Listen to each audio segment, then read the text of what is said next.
Mesdames, Messieurs, ce soir, avec notre invité, nous allons parler de l'action de l'État en mer et dans les eaux continentales.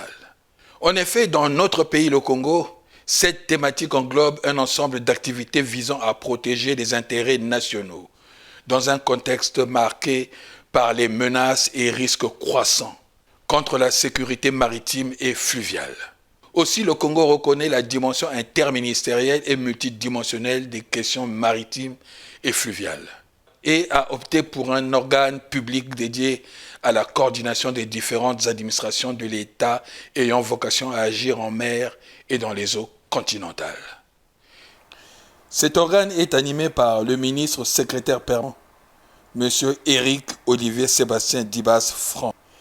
Il est notre invité de ce soir. Bonjour M. Franck Dibas. Bonjour M. Patrice Bébéni. Je vous souhaite la bienvenue dans cette émission. Ce soir, en effet, à titre de rappel pour nos téléspectateurs, le 4 juin 2025 s'est tenue à Oyo la 3e édition du colloque scientifique international sous le thème central « La filière des eaux continentales au service de la diversification de l'économie nationale, la sécurité et la sûreté en débat ». Et à l'issue de ce colloque, une déclaration a été adoptée. Ma première question, c'est pourquoi cette déclaration d'Oyo? Et pourquoi le choix de la ville d'Oyo? Monsieur Bébéni, je vous remercie de me recevoir. Mais vous me permettrez, puisque nous sommes à Focus, de faire un petit focus à l'occasion quand même du 65e anniversaire de l'indépendance de notre pays. Il vous souviendra qu'à cette occasion, Son Excellence, Monsieur le Président de la République, chef de l'État, Monsieur Denis Sassou Nguesso, a porté un message à la nation, un message assez fort.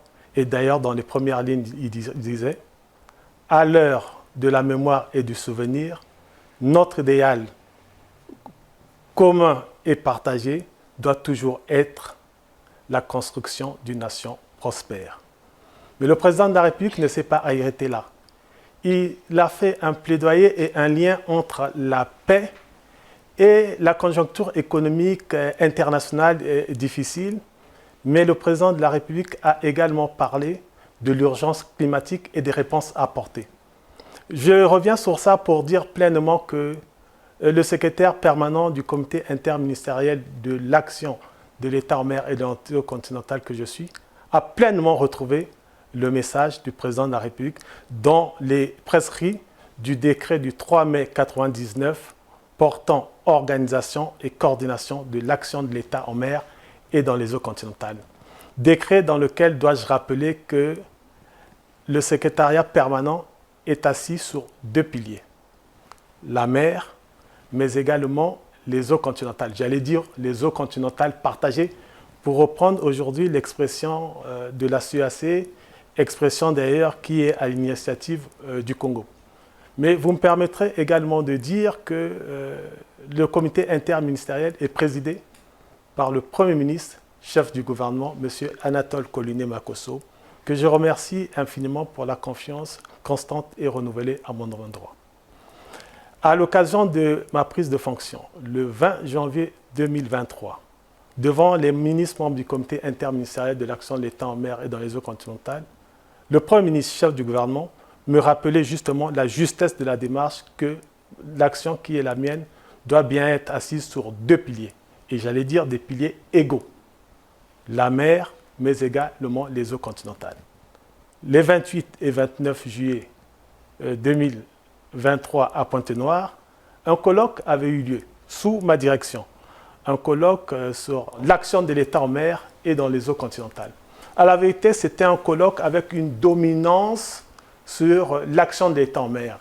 Et pour corriger cette insuffisance, nous avions jugé utile de faire un colloque à Oyo, et sur le thème que vous avez rappelé, mais pardonnez-moi de le rappeler, la filière des eaux continentales au service de la diversification de l'économie nationale, la sécurité et la sûreté en débat. Sécurité et sûreté en débat parce que nous considérons que la sécurité et la sûreté tiennent l'économie en l'état. S'il n'y a pas de sécurité et la sûreté, l'économie peut être vacillante. C'est la raison pour laquelle nous avons choisi de faire ce colloque à Oyo. Ce colloque qui a été à la vérité un colloque hybride, puisque au même moment, nous avions à Brazzaville, du 2 au 6 juin, la finalisation de la stratégie nationale de la mer et des eaux continentales. Donc ce colloque a eu lieu, donc, disais-je, à Oyo, et ce colloque a donné lieu à une déclaration. Déclaration que vous savez bien, qui n'est pas une déclaration d'intention, mais qui sont des actes qui fixent des objectifs. Colloque qui a réuni plusieurs partenaires au développement. Vous me permettrez d'en citer 2 ou 3. Je pense à l'Organisation des Nations Unies des drogues et crimes, je pense au Programme des Nations Unies pour le développement, je pense à l'UNESCO, suivez mon regard, je pense à l'Union européenne. Et au terme de ce colloque, les participants ont cru bon, en plus du communiqué final qui a été fait, qu'une déclaration soit faite pour passer des intentions, mais plutôt aux actes, et pour définir les actes programmatiques de l'action qui sera menée dans les prochaines semaines, j'allais dire dans les prochaines années. Voilà pourquoi donc, nous avons choisi Oyo, mais nous avons fait ce colloque, mais je dois dire également que ce colloque a été fait à Oyo pour des raisons qui me paraissent évidentes. D'abord, dans le cadre de ce que l'on appelle l'architecture de Yaoundé, nous avons à Pointe-Noire le Centre régional de sécurité maritime de l'Afrique centrale, qui est dit le CRESMAC. Et au Congo, plusieurs textes ont été pris. Le président de la République a pris un certain nombre de décrets, créant d'abord un centre d'opération maritime qui est à Pointe-Noire et 4 centres d'opération fluviales. Je pense à Brazzaville, je pense à Infondo et je pense également à Aweso. Et dans l'observation que nous avions faite, nous avions observé d'abord que Oyo, c'est sur les bords de l'Anima. Oyo a un vrai potentiel économique de par les eaux continentales. Oyo, quand je parle d'Oyo, je parle bien entendu de l'Anima, est proche du fleuve. Et il y a une volonté gouvernementale de la diversification de l'économie nationale. Il ne vous a pas échappé que sur les bords de l'Anima, sur l'Anima, c'est une zone hydrique, c'est une zone halieutique, donc un véritable potentiel, et ce qui justifie aisément la démarche que nous avons faite. Mais il ne vous a pas également échappé qu'aujourd'hui, Oyo est un véritable carrefour diplomatique et politique. Plusieurs rencontres internationales ont eu lieu à Oyo. Je pense notamment, par exemple, au lancement de la Commission de climat de bassin du Congo à Oyo, et bien d'autres rencontres internationales ont eu lieu à Oyo, et nous pensions que du point de vue du symbole, qu'il était important de ne pas faire de ce rendez-vous d'Oyo une abstraction d'une décision qui viendra de Brazzaville, mais aller vers un ancrage territorial, puisque ceux qui y sont pleinement concernés. Et en vous citant les centres d'opération maritime, il ne vous a pas échappé que j'ai noté qu'il n'existe pas d'un centre d'opération fluviale à Oyo. Et donc, c'était le moment peut-être de faire un clin d'œil à ceux qui ont vocation à pouvoir décider que nous puissions corriger en marchant cette action de l'État en mer et dans les eaux continentales. Mais au-delà de ça, Oyo est un véritable carrefour d'investissement.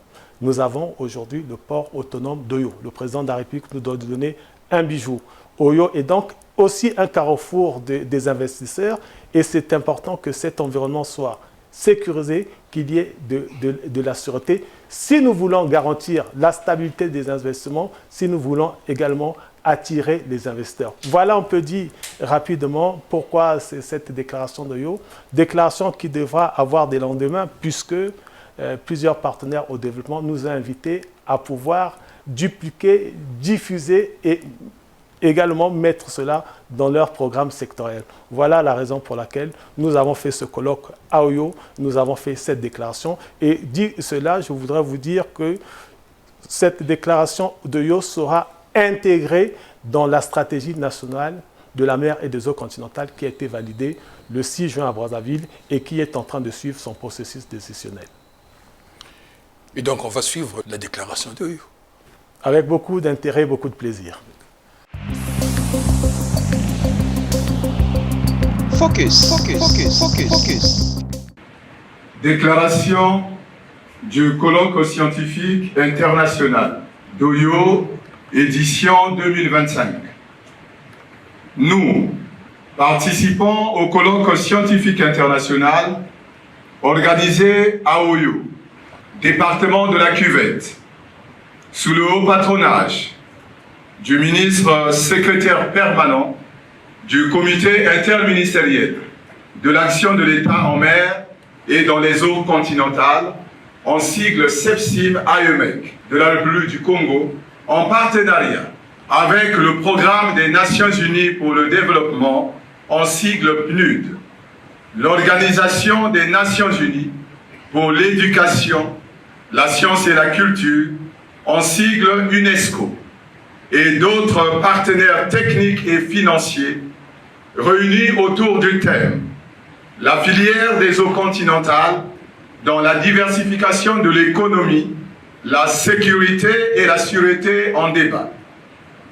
Conscient de l'importance stratégique, économique, écologique et sociale que revêtent les eaux continentales pour la République du Congo et pour l'Afrique centrale dans son ensemble, reconnaissant les défis croissants liés à la sécurité, à la sûreté, à la gouvernance et à la valorisation économique des ressources fluvio-lagunaires dans un contexte de changement climatique, de pression démographique et de transition économique, rappelant les engagements de la République du Congo en faveur de la diversification économique, de la gestion intégrée des ressources en eau GIR, de la lutte contre les activités illicites et de la protection des écosystèmes aquatiques.